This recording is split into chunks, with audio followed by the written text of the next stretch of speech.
Thank you so much for joining us tonight for NAMI's presentation about anxiety and depression.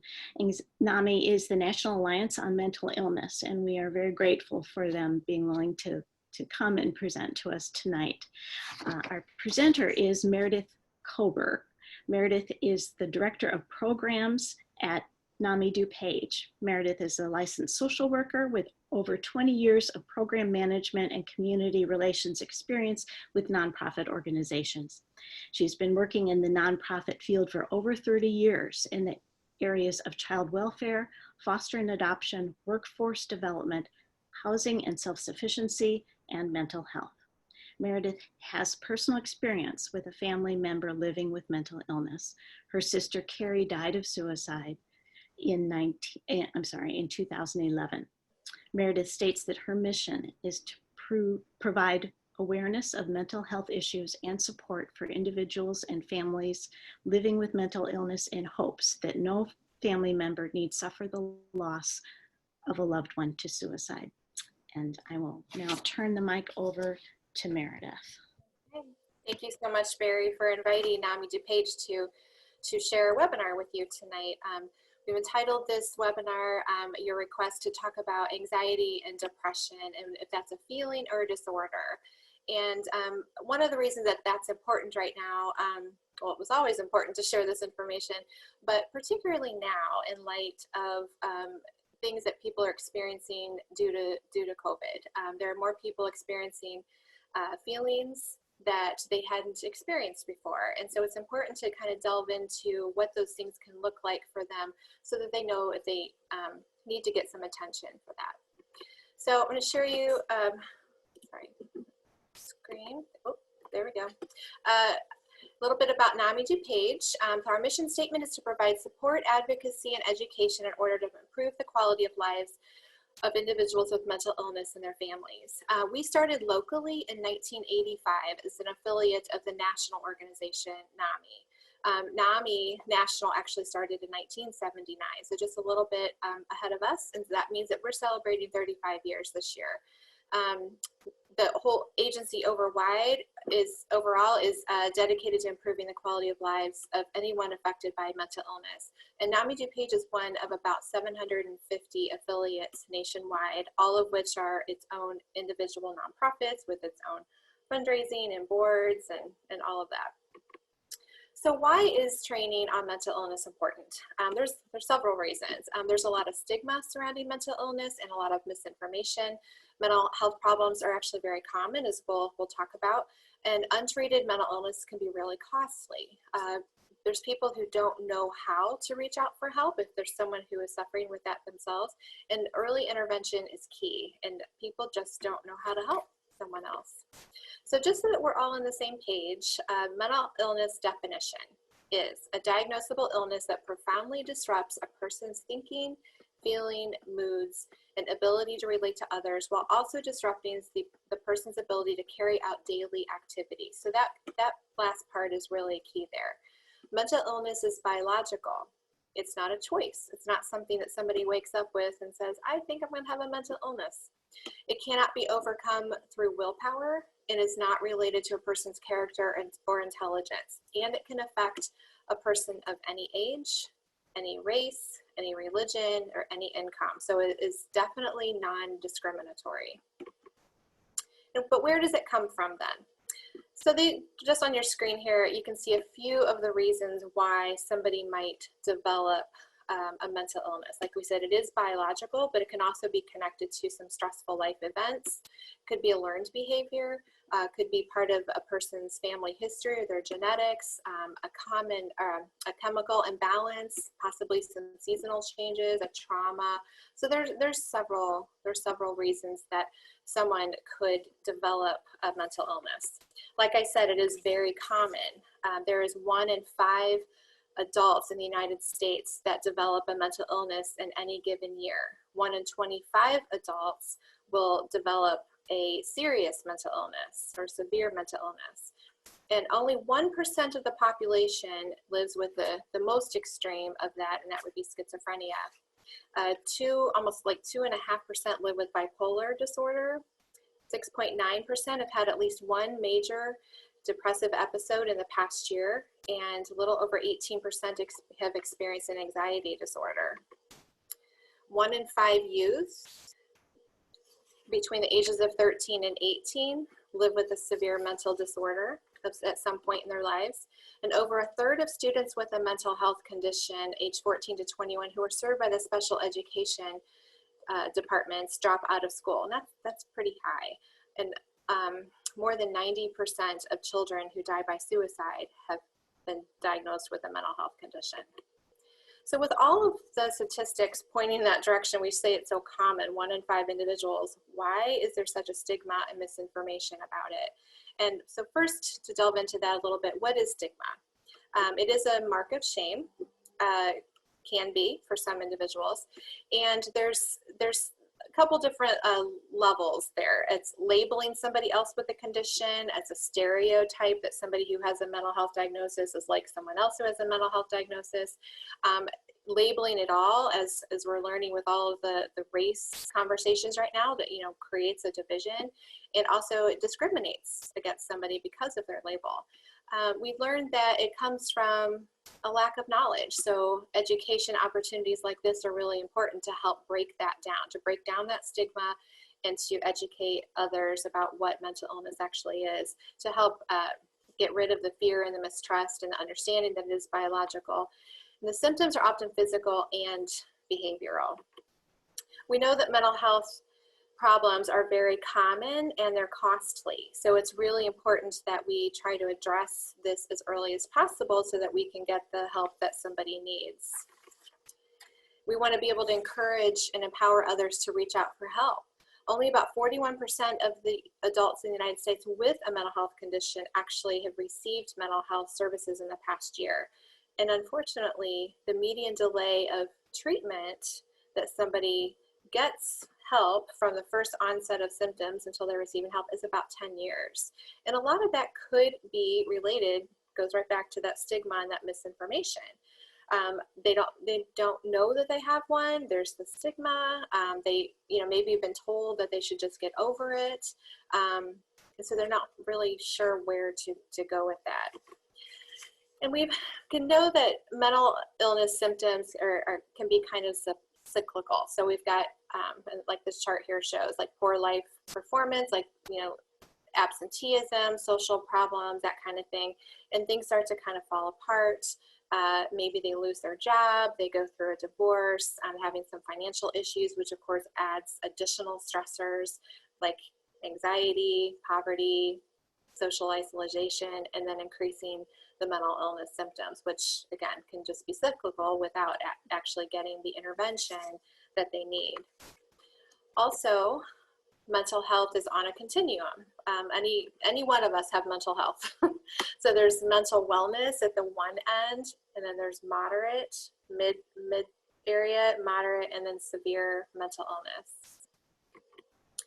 Like I said earlier, the early intervention is really key to getting some help. Without treatment, there are individuals who have unnecessary disability, unemployment, homelessness, possible incarceration. There's a strain on their social relationships and possibly even suicide. Recovery is accelerated and the brain is protected from further harm when they're actually able to get the treatment that they need. Unfortunately, an estimated 26% of the homeless staying in shelters are individuals who are living with a mental illness. So we're going to talk a little bit more today about what the signs and symptoms are of anxiety and depression. We're going to explain a little bit about what the signs are versus the symptoms, and the severity, duration, on how that impacts somebody's life, and then the types of signs and symptoms that they may be experiencing. So signs are something that you can see. So if you are, maybe you live with a loved one that you're wondering if they're experiencing mental illness or not, and these are some signs that you're seeing. We're going to talk about what some of those look like. The symptoms are things that the individual that you're observing is feeling. So it's really important to take note in conversations that, you know, ask, hey, how you doing? If they're saying any of these things that we'll get into, it's important to kind of take a note, maybe even an actual note or a mental note on some of the things that they're describing so that you can maybe assist them in getting some help. And we'll talk a little bit about that later too, how you can actually get somebody the help that they need. So the first that we're going to talk about is anxiety disorder. And there's everyday anxiety versus the actual disorder. Anxiety disorder is actually the most common mental health concern in the United States. And they're kind of a cluster of disorders. And some of the most common ones are generalized anxiety disorder, obsessive compulsive disorder. You may have heard that referred to as OCD, panic disorder, or post-traumatic stress disorder, which you probably have also heard of described as PTSD. So an estimated 40 million adults in the United States have an anxiety disorder. So again, it goes back to that 1 in 5 who have a mental illness, but as far as the number of people who have an anxiety disorder, about 40 million. And most develop the symptoms of anxiety and disorders before the age of 21. And women happen to be the most likely to be diagnosed with an anxiety disorder than men. So some of the areas here are emotional, thoughts, behavioral. So I'm going to talk a little bit about the emotional signs and symptoms that somebody may be feeling. The apprehension or dread, tense and jumpy thoughts. You know, these are times where maybe somebody is anticipating the worst and they just have an idea in their head and they can't seem to get it out. And so it starts to be, they become very anxious about that. They have that excessive fear and worry about a particular thing. And we know that with COVID going on, there's a lot of individuals who are experiencing some of these areas that they might not have otherwise experienced before. So that we know there's a lot of people who don't know what this is called. It's just they're feeling different. I mean, I know I felt the same way. It's like, okay, I don't have feelings of anxiety or depression normally, but with everything that happened in the last few months, I know personally that my anxiety level is a bit up. And individuals who do have the diagnosis of anxiety or depression are experiencing an increase in symptoms because of everything that's going on. So again, it's really important that we're taking note of what these things could be so that we can get treatment if it's not for ourselves, but for a loved one before it gets more serious. And another thing, I don't think I mentioned it yet, when I mentioned earlier about the illness, the definition of mental illness and how it impacts your daily life. It's really important to note that as we go through these slides and what the signs and symptoms are, if it's something that you are experiencing or a loved one's experiencing for longer than 2 weeks, that's a pretty good key that you need to reach out and get some help. So any one of us, you know, we have life situations where any one of these on any given day could be true. You know, if you lose your job, you know, you're going to have some apprehension about that. Maybe it's something that you anticipated happening, but it's still, you know, a little nerve-wracking. You're worrying about making rent and paying your bills. You may become impatient with somebody. And those are all natural, normal reactions to that. But where it starts to impact someone's daily life for longer than 2 weeks, that's when it starts to become a bit more serious. So as you can see, there's a lot of areas here on this slide to look at.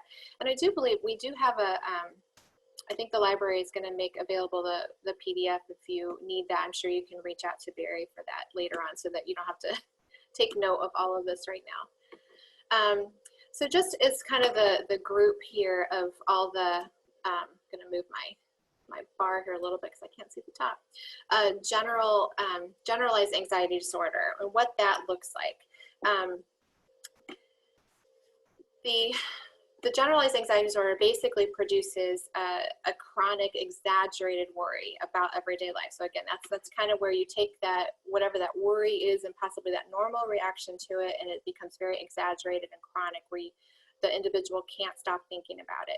And they can, you know, spend hours and hours kind of ruminating on the same thing and going back and forth about, you know, the what ifs and the worry. Obsessive compulsive disorder, which again is OCD. The obsessions are actually intrusive, irrational thoughts or impulses that repeatedly occur. The compulsions are kind of a reaction to that. So that's a repetitive act that just temporarily relieves the stress brought on by an obsession. So some of you may have, I know that like even on movies, they've showed you somebody who has OCD and they need to constantly wash their hand. Well, they have an obsession about how maybe there's germs out there and they've got germs on their hands. And so the compulsion then is to wash their hands a lot. So that's the reaction to what the obsession is. See, I've got the next slide here. Panic disorder.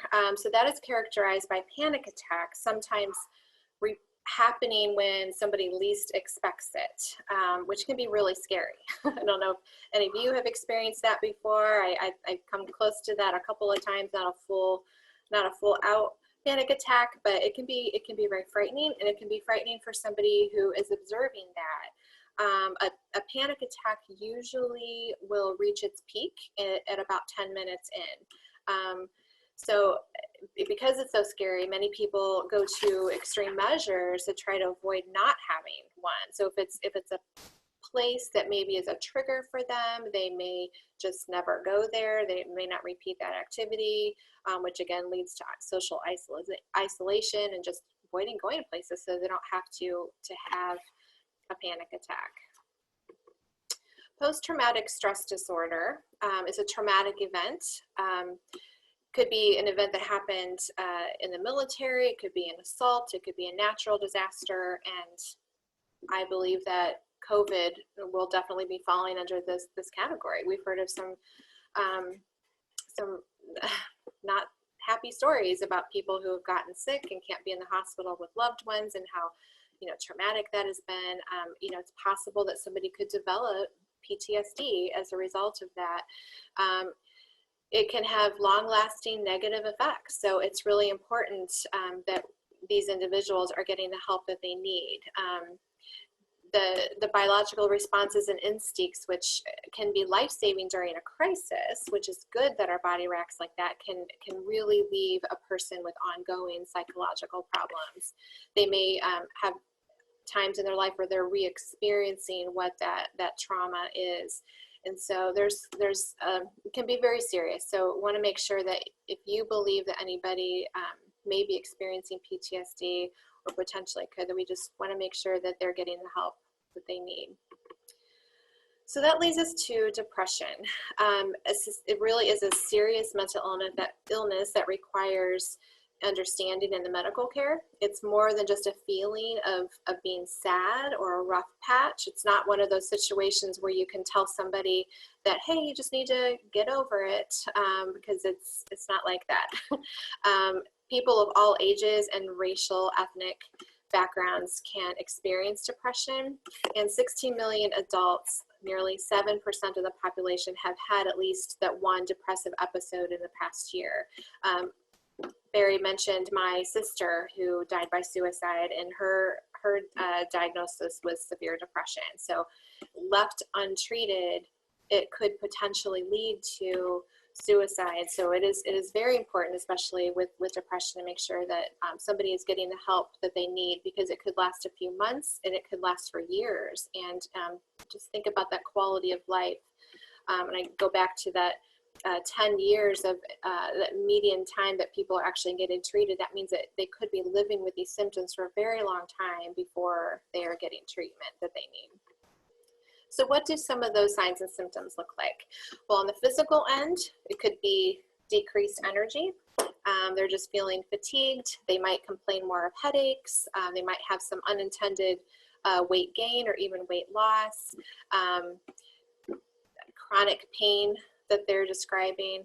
Emotionally, they may be particularly irritable or agitated, and just generally feeling very sad or anxious. So again, paying attention to these things when you're saying, hey, how you doing? If they're expressing some of these signs and symptoms, these are ones that you kind of want to take at least a mental note about, just to kind of, check back in with them. Behaviorally, have they lost interest in some of the things that they generally enjoy doing? Is there been an activity or a hobby that they typically participate in? You might have a friend that has been on a bowling league, and all of a sudden they're like, yeah, I'm not going to do it anymore. And, maybe they make up some excuse, but you're wondering if that's really what it is. and bowling used to be like a huge part of their life, and it was where they had their social needs met. And so it was really unusual that person pulled out. So, you know, keeping an eye on the things that maybe used to interest that person and are no longer. Where somebody's sleeping too much or too little, that's also really key. Maybe they don't have much of an appetite, or maybe the opposite, maybe they are eating a lot. There could be some self-injury. Maybe they're just lack of concentration, not following through with the responsibilities that they have, and just general loss of motivation and care for their physical appearance as well. Their thoughts, they may have difficulty concentrating, remembering, making decisions. They could possibly have thoughts of suicide or death. And so it's also okay to broach that. And we'll talk a little bit about that later. They may be very pessimistic. I know that there's some individuals who are just, it's part of their personality, they're generally pessimistic. You've also got people who are generally optimistic. But if this seems to be kind of a trend with them in connection with some of these other ones, it may be something to pay a little more attention to. I want to introduce to you now Callie. There she is. At NAMI DuPage, one of the areas that I love that we do is we invite individuals who have a lived experience with a mental illness to be trained to share their story. So we've got a fantastic group of people, both individuals who have their lived experience with mental illness and even family members of someone who has a mental health diagnosis.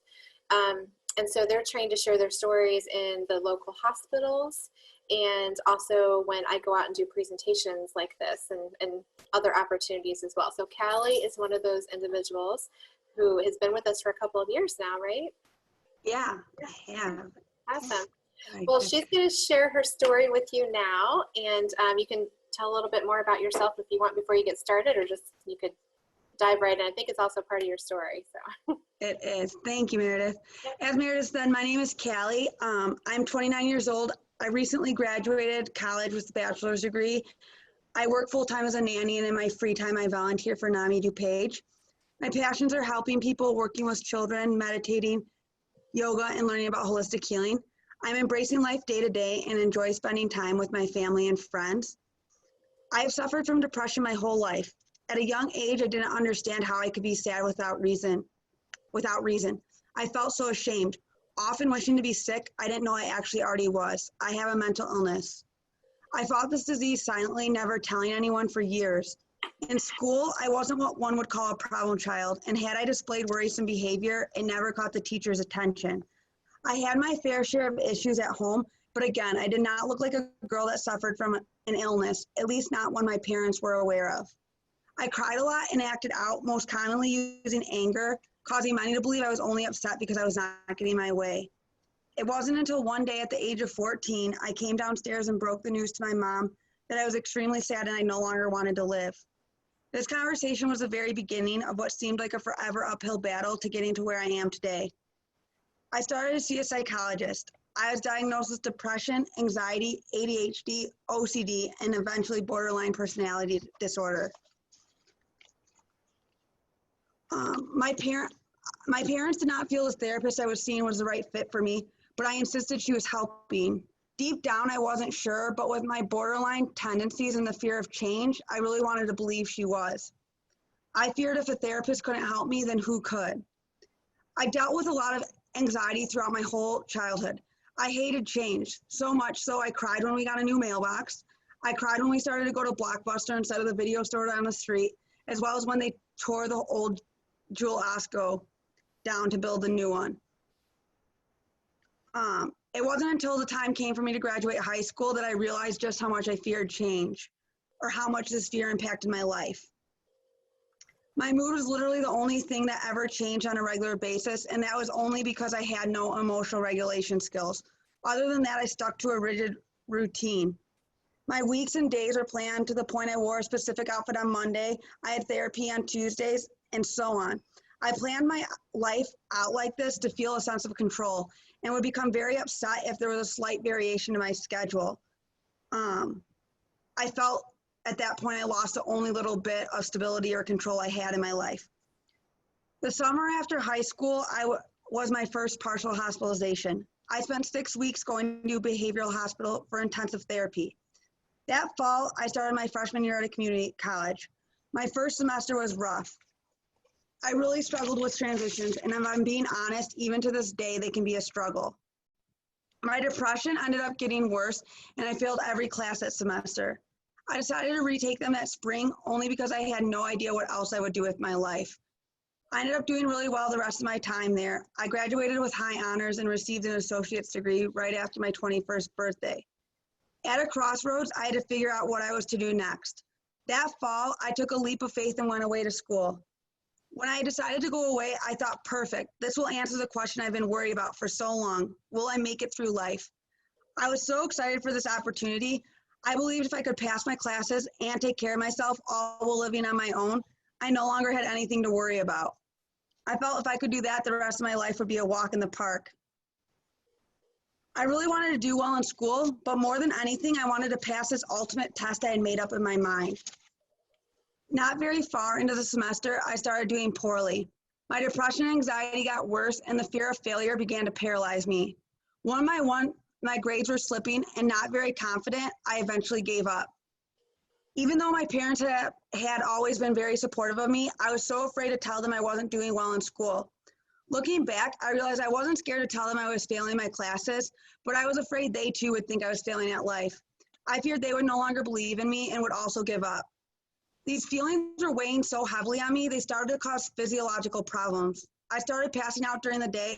I felt sick 24/7 and was getting sick regularly. That semester, I was hospitalized and had more brain scans than I could count for headaches, passing out, and physiologically, they couldn't find anything wrong. I came home before the semester was ended, and that was when it became evident to me I was unsuccessful. In my mind, that was enough proof I would never lead a productive life.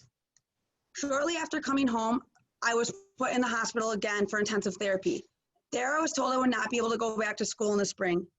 A part of me was relieved that I didn't have to make that decision, but in that moment, my biggest fear was coming true. I now, quote unquote, knew it was not only me who thought I would/could never be self-reliant. This was a huge breaking point. I began to self-harm and became suicidal. I was admitted to an inpatient facility a few days later. Initially, I was livid, but once I settled in, I really didn't mind being there. In fact, I kind of liked it. I felt safe and knew that nothing bad could happen to me. The thought alone of discharging would send me over the edge. I loved all the safeguards in place at the hospital that real life didn't have. I had always been very fearful, but my worries were becoming excessive and beginning to inhibit me from functioning day to day. I was no longer only frightened of unfamiliar people or places, I was now just as scared of myself and was uncomfortable in my own home. Like I said, it became hard for me to live outside the hospital setting. That was the one place I was confident I would not get hurt. I felt so trapped inside my head. After working through these cognitive distortions and irrational thoughts, it became time for me to prepare a support team for outside of the hospital. Yet again, I was at a loss. Unsure if I wanted to see a therapist anymore, it was required to discharge. So forced, I found someone new. At this time, I also began seeing a new psychiatrist. This was the fresh start I really needed. I did not realize it then, but that was a huge turning point in my life and is what led me to getting the help I was desperately in need of. Although discharging the hospital was not the end of my fight with these diseases. A huge battle I faced once out of the hospital was the fear of letting go of my depression. I lived with it my whole life. I was comfortable being uncomfortable. When I would start to feel better, I became very anxious. I always felt my happiness was temporary. Terrified of losing anything good in my life, I feel I must have subconsciously not let positivity in. I suffered from irrational thoughts and cognitive distortions for so long, I truly believed I would/could never be happy. I was so sure of this, when I didn't get what I wanted or things didn't go as planned, it validated that false belief. I viewed life through shattered and foggy lenses. The way I saw the world was not necessarily the reality of it. It may not have been the truth, but it was my truth and my reality. Another fear I struggled with was I felt if I got better, people would no longer care about me. I never knew how to ask for help, which led me to unintentionally manipulating others to get what I wanted or needed. If I wanted to talk to a friend, I would tell them something that gave them no choice but to reach out. I didn't know how to have any sort of healthy relationship. Often mistaken for selfish, I was only going through life the way I knew how. I did not know then my behavior was manipulating, and I was communicating the best I could. Selfish became a trigger word for me. I felt selfish was the last thing I ever was. In fact, I often thought I was selfless. At the time, I felt I was only living for the ones I loved. I didn't want to cause them pain. So in my mind, I was suffering for them. Therefore, I felt the least they could do was stay home if I asked, invite me to go out with them, or whatever else it was I wanted at the time. The truth is, what I really desired was to be accepted and invited to things. I just didn't know how to make it happen. At times, I felt like a burden, but other times I felt my loved ones owed me something, since after all, I felt I was only living for them. I can now see it was very trying for anyone to have a relationship with me and why my behavior could have been interpreted as selfish. But I can also see why in my head I felt I was being selfless. I was enduring a lot of pain in my mind only because I didn't want to hurt the ones I loved. This is an illness and I was just trying to survive. My life was so dark and miserable, it was exhausting. My days were sad and painful. I fought to get out of bed most days. I really had no desire to become healthy, and the last thing I wanted to do was waste the little energy I had trying to chase happiness. I thank God I got the help I needed, and I was encouraged to fight my demons. Usually forced into changes, it was when I started to see a new therapist that my healing journey really began. She helped educate both me and my family on this illness. She taught my family helpful ways to communicate with me and how to respond to positive or negative behavior I displayed. My family learning how to help me is what I would consider the most helpful tool in my healing process. I still see my therapist today, and she continues to work endlessly with me, teaching me how to ask for help and communicate clearly. My relationships have become much healthier. I have learned the best part of relationships are people caring, not because they feel obligated to, but because they love you. I'm not just calling my friends as a lifeline, but because I sincerely care and I want to know how they are doing. For the first time ever, I am living my life to the fullest. I'm making positive choices for myself that once felt impossible. I finally desire to be healthy. I love my job and I'm really enjoying my life. I fill in my calendar with as much as I can. I have learned for me too much free time and not enough structure typically leaves me feeling down. I've recently gotten into meditating and holistic healing. In addition to medication and therapy, I have acupuncture done. I feel these holistic treatments have been great aids in helping me overcome negative feelings. Everyone's path to feeling better is different, but these are and have been the stepping stones in my personal recovery. I'm so grateful to live the life I, with a lot of help, have now made for myself. I'm sharing my story because I want to advocate for the mentally ill. It is very difficult to explain yourself when you are sick. And I know many people in my life who can attest to it being just as difficult getting through to a person struggling with mental illness. I have seen this illness in people of all different races, different religions, different sexualities, and different socioeconomic classes. I've been hospitalized with many patients that hold very successful careers, such as doctors, teachers, a pilot, and even a president of a hospital, along with many businessmen and women, as well as students. Mental illness does not discriminate. I feel I have a lot of insight from my personal experiences. I too fight this disease and I continue to successfully live through it. I once thought of my mental illness as my biggest weakness, but I have since realized it doesn't have to be. It has taught me love, acceptance, and compassion. The challenges it has brought me have empowered me to find strength. It has given me a will to fight for my wants and beliefs. It has made me a warrior. As I said, I feel so blessed to be where I am today. This is my testimony, and there's always hope. Thank you. Oh, Callie, thank you so much for sharing.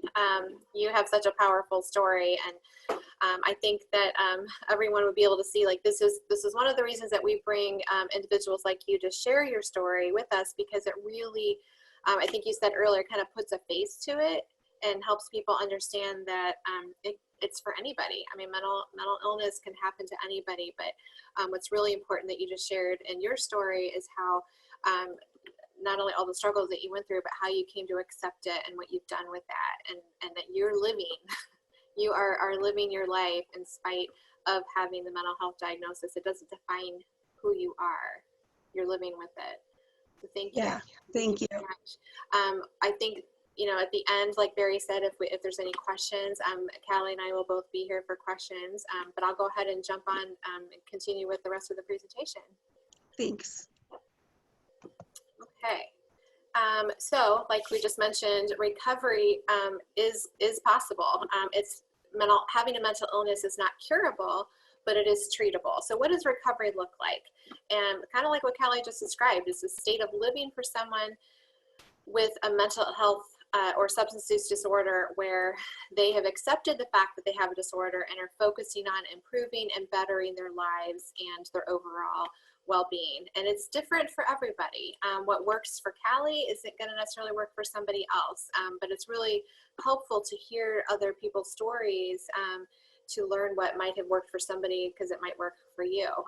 Just kind of like grief, somebody who's experiencing grief, recovery is not typically a linear path. It can have some ups and downs to it, and so there's not a one size fits all for sure. Okay, my stuff in the way here. Okay, what are some of the ways that somebody could experience healthy with their mental illness? Like, what are some of those things look like? The healthy practices, good problem solving skills, perhaps they have spirituality or religion that they practice, that they're choosing to avoid alcohol and drugs, they have a positive, consistent home life, they're able to have food to eat, places to sleep, they're connected with others. So those are some of the things that individuals can have in their life that can maybe protect them from having a mental illness if it's not a chemical or genetic, or can also keep them healthy and pointed in that direction for recovery. And what does recovery look like? There's 4 components: medication, therapy, there's support network, and there's self-care and personal responsibility. So really you have to consider it like 4 legs of a table. And if one of those are missing, you know, the table's lopsided and can fall over. So it's really important that individuals take all of those things into consideration. Medication may not be some part of somebody's recovery, but it might be. And some people who have a mental health diagnosis will tell you they get on their medication and they know that medication is going to be part of their therapy for the rest of their lives, and it's okay because it's something that works. Who are some of the people that an individual with a mental health diagnosis might need to talk to? You might have heard the phrase psychologist, their counselors, therapists, or social workers, a psychiatrist, their primary care physician, and even some other professionals. It's really important to, when at all possible, to when somebody's starting to have these feelings and they need to get diagnosed, most of the time people will talk with a primary care physician. But if that individual is able to talk with a psychiatrist, the psychiatrist is really the one who has been trained to know what those factors look like, and if an individual meets the criteria for a particular mental health diagnosis, and then can also prescribe medication. So if at all possible, to be seen by a psychiatrist is really important. Recently, NAMI National partnered with Google, and so I wanted to share kind of a screenshot for you. They put this out after COVID started, because we know that individuals, like I said earlier, are experiencing either heightened symptoms of anxiety or depression, or that these may be new feelings for somebody where that wasn't something that was part of their life before. So if you do a simple Google search for anxiety, this is what should show up. I wasn't able to capture the whole screenshot here, but you'll see down here, this is where the test is. It's called the GAD-7. And down here at the bottom of the screen, there's just a little button that says take this assessment. It's literally just 7 questions. And it kind of, if you answer them honestly, it'll kind of, gauge where you're at. If it's, if you're in a low risk or if you're high risk for having anxiety, that it would be something that would be helpful for you to get checked out. So that's a resource for you. You might experience some situations you're wondering, okay, is this really serious? Is this just, something that somebody's talking about? And so it's important to recognize what these are. If somebody's talking about suicide, then yes, you want to be able to reach out and get some help. We'll talk about that in a minute too. Self-injury, you know, we don't have enough time to talk about all this today, but, you know, self-injury is not necessarily, you know, leading to suicide. It's an expression of the pain that somebody is in. And so it is something to take notice of and to get the person some help, but it's not necessarily something that would escalate to a crisis. Panic attack, that can be a crisis situation. If somebody is disoriented and experiencing like psychosis, if they're very aggressive, and certainly if there's a medical emergency, those are all times when somebody would want to get them some help. Crisis situations and warnings of suicide, if they are experiencing thoughts of suicide and they've shared that, that is another time where we definitely want to reach out and get that person some help. If you're noticing an increased usage of possible drug use or alcohol, if they're social isolating even more, if there's a real dramatic shift in change in their mood, if they're talking about death a lot, possibly if they have some reckless behavior, those are things to all take note of and to get that individual help. What happens if they don't want to get help? And this is where you could determine if action needs to be taken. Is it a crisis situation? Is the person in immediate danger or need? And so then you need to assess if the person can seek help. If you can seek help for the individual, even if they don't want it, and what would that look like? You can try to find out why they don't want help. Possibly they don't understand what's happening. They may be embarrassed or ashamed. They may feel a lack of support. But offer then to get them help when they're ready. Provide contact information for an organization like NAMI DuPage. Give them some resources and information that might be helpful for them. Here's some resources for you for treatment, a crisis line. There is the National Suicide Prevention Line, the crisis text line, and this was one that was instituted, again, since COVID here in the state of Illinois. It's Call for Calm.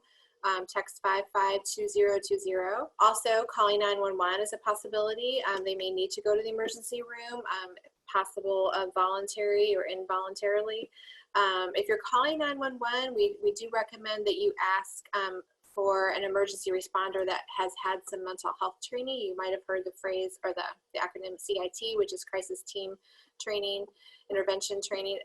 That police officer has been trained in that, so they would best be the ones to respond to a mental health emergency. And also, which I'm going to talk about one of our services here when I get to the next couple slides about NAMI DuPage, is another option if somebody's experiencing some heightened symptoms and feeling in crisis. So we talk about NAMI DuPage. We have several areas of support that I want to share with you. So first is resource and support, education, our workforce development, and social recreation, and then our youth programs. So our resource and support department, the one I just mentioned on the previous slide that I said I would get to, is about our living room. So that is open Monday through Friday, 3 to 8, and that is a safe place for an individual to go to if they're experiencing those heightened symptoms. And so they can just come in, meet with one of the peer counselors that are there. It's a lot nicer of a place than sitting in an emergency room, not to mention the cost of going to an emergency room.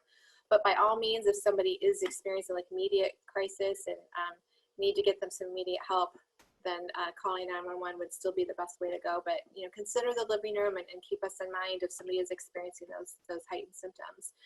Peer counselors are individuals who have been trained to meet one-on-one with a person that has a diagnosis. So these are individuals who have a diagnosis themselves, meeting with another individual with a diagnosis.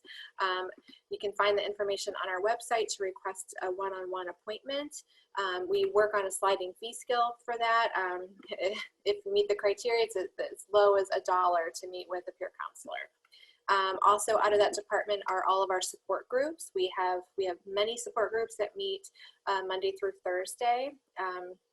And those are all virtual right now. So our peer counseling is virtual at this time. The living room is open, and our support groups at this time are virtual again, all because of COVID. Our community education, we do have a few education classes that you might be interested in. Those are also, for the most part, going to be virtual right now. RAP is for individuals who have a diagnosis, and basics is for parents who have a child with a diagnosis. Family to family is for the family member who has a loved one with a diagnosis.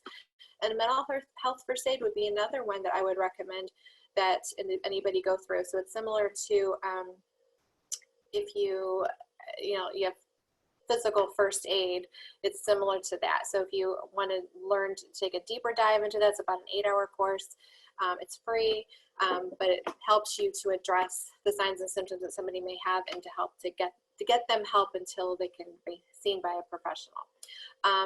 Similar to what you just heard that Callie shared tonight, we have hospital recovery connections. We're in all 6 DuPage County hospitals, where we have speakers who are sharing their stories and their lived experience with their mental health condition, and the inpatient units and outpatient units.